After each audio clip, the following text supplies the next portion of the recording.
everyone, and welcome to the big show. This is Jerk Burton in the Pork Chop Express talking to whoever is out there listening. Like I said to my last wife, I never sail faster than I can see. Besides that, it's all in the reflexes. You just listen to the old Pork Chop Express and take his advice on a cold and blustery sea, alright? When a billion-dollar Belarusian company grabs your neck and taps the back of your favorite head against the barroom wall, and he looks you in the eyes and asks if you've paid your dues, will you just stare that big sucker right back in the eye and you remember what old Jerk Burton says in a time like that? Have you paid your dues, jerk? Yes, sir. The check is in the mail.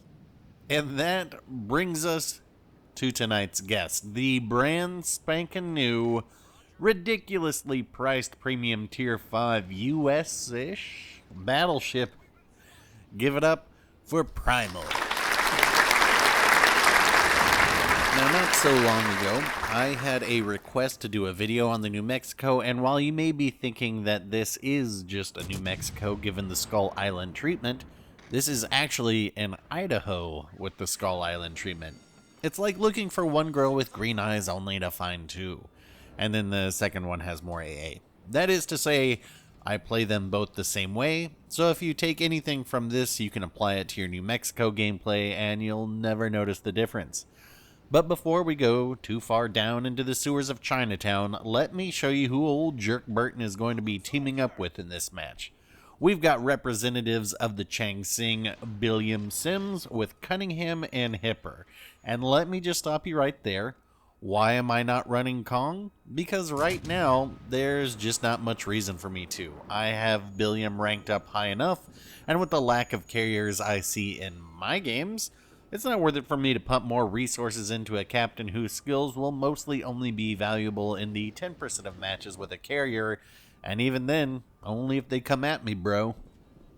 So, we have taken the old Pork Chop Express east towards the sea cap after we determined at the beginning that the battleship we spawned next to, who was asking for a smokescreen, would most certainly not be going this way. Reluctant as I was to leave the center of the map due to the speed at which this ship lumbers, which, downhill with a strong tailwind, is just a dash over 18 knots. If you want to get them sweet, sweet crossfires, you got to put yourself in place for them. But there is a price you have to pay for those, and that is dealing with destroyers. And you know what old Jerk Burton's attitude is when it comes to going after destroyers with battleships? What the hell? I've got HE loaded because I know this destroyer will pop up soon, but it would be a shame to just let someone else drink that Pepsi. So, I will take that. Delicious. And the choice of a new generation. But back to this task at hand, the destroyer. And I'm going to cop to something here. How is it that I have never noticed the timer under the reload timer before? I have played over 18,000 matches in this game, and I have never seen it before today. So disturbed by it was I, that I posted on the CC Discord, and Prince Blip informed me it has in fact always been there, forcing me to sit in the shower, crying, questioning what other obvious things I may have missed in life. Either way, we're going to deal with this destroyer and send this Wing Kong back to meet their maker. Right? Yeah. And now you can enjoy the interpretation of Swan Lake while I dance this ship like a ballerina, using islands to turn and reposition, get my shots off, and whittle down this Byron to a shell of their former selves. It's the beautiful game, and for all you give up in speed with these old boats, you still can turn on a dime. Way out here, I am oblivious to the suffering of the blue team. I'm just chugging along my merry way. If I can get this Byron, then I can get on the Kraken hunt, because coming out of your flank or area where you spawn with 3 ships sunk, that gives you a very good chance of pulling it off. And as I mentioned before, I am going to utilize this island to get unspotted and get off salvos while I turn to head back to the center of the map. And that's the thing with these slow boats. You want to stay near the center, but since it was obvious the sandwich-eating Colorado we spawned next to would be taking center, for me to stay there would be foolish. And that's when we get back to you recognizing what needs to be done, and therefore taking it upon yourself to do. Speaking of the sandwich-eating Colorado, our team is going to start dropping like flies soon. But if I'm being honest, I still had the confidence one feels when drinking the tea of egg shen. I felt good. I felt really good. I was confident we'd get the win, and I was feeling indestructible. That Bayern is now distracted by our destroyer and has to angle for the torpedoes that they know are coming. And you can see how I have rotated around the map to be able to have access to their broadside. If they turn to bow tank me, well, then that's going to be a bunch of sea sausages up the old tailpipe. But angling away from those gives up a sweet and chewy center of a peanut-wrapped payday. Or is that a Milky Way? I can't remember. Anyway, because I am feeling a little fast and loose, I'm going to risk a little HP from my dumb choice pool, and I'm going to turn out to keep heading back towards the center. Now, it is a little risky to expose myself like that, but I felt like if I'm going to send the Bayern packing, then I may as well give them a good look at everything that they're passing up on. Have a look at me now.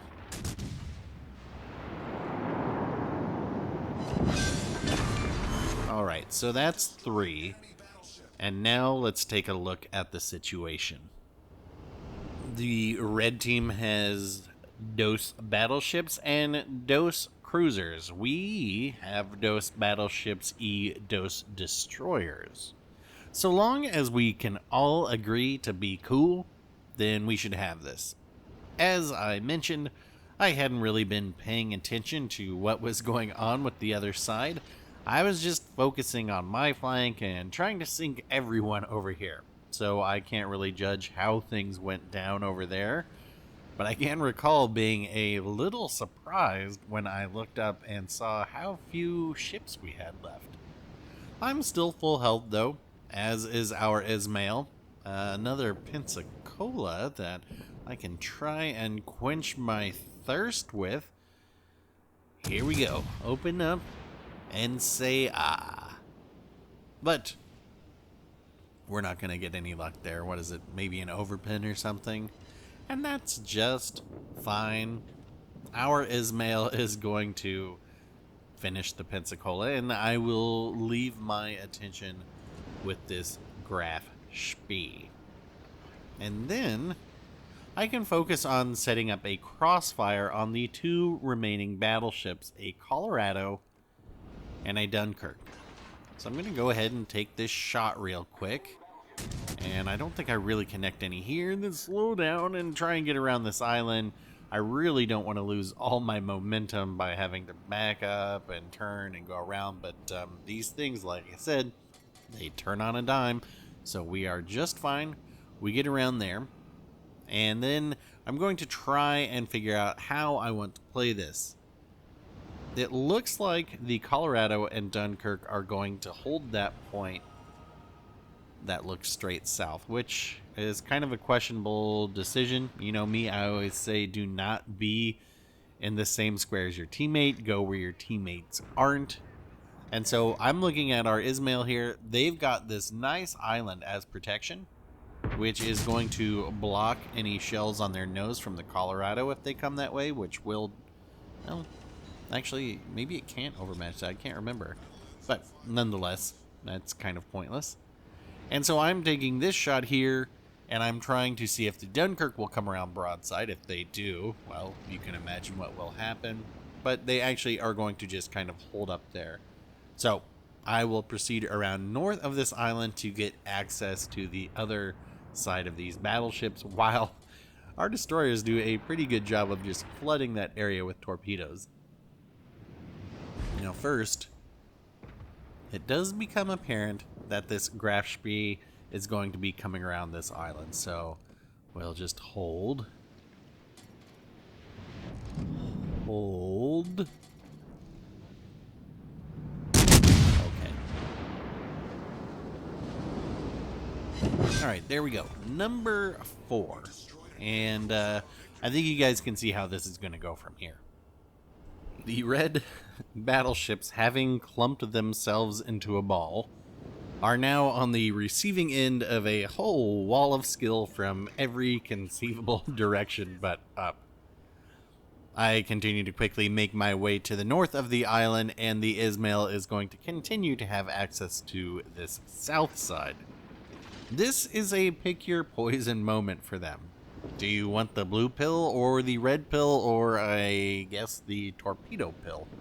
And I guess in this situation they chose the torpedoes. Now, I'm coming around here and I'm trying to figure out which one do I have the best odds of sinking for this Kraken. Obviously, the Dunkirk looks like it's one shot, and the Colorado is still okay, but I can't really tell what their angle is going to be, and I'm not sure if their guns are facing this way either, because I can't see around it. So you can see I'm turning out to angle just a little bit in case they are looking this way, and they aren't. So let's go for the trick shot. One cannon at the Dunkirk, and then unload in the Colorado for Kraken 237 in Primal. We've got 2 of them. Alright, scoreboard. 2,505 XP for a good game. Nice game, most of our team, and a GG to the Grafspee, Pensacola, and Colorado. And that's going to wrap it up for this one. If you think nearly half the price of a new console for a couple computer boats is a bit excessive, hit like. If you think each ship by themselves is worth the value of an entire console bundle, hit dislike. Questions, comments, other Monster Mash boat suggestions like Creature from the Black Lagoon, leave them down below, and listen to your old pal Jerk Burton in the Pork Chop Express. If you want to see more content like this, hit subscribe. Thanks for watching, folks. I'll get back out there for another one soon, and we'll talk then.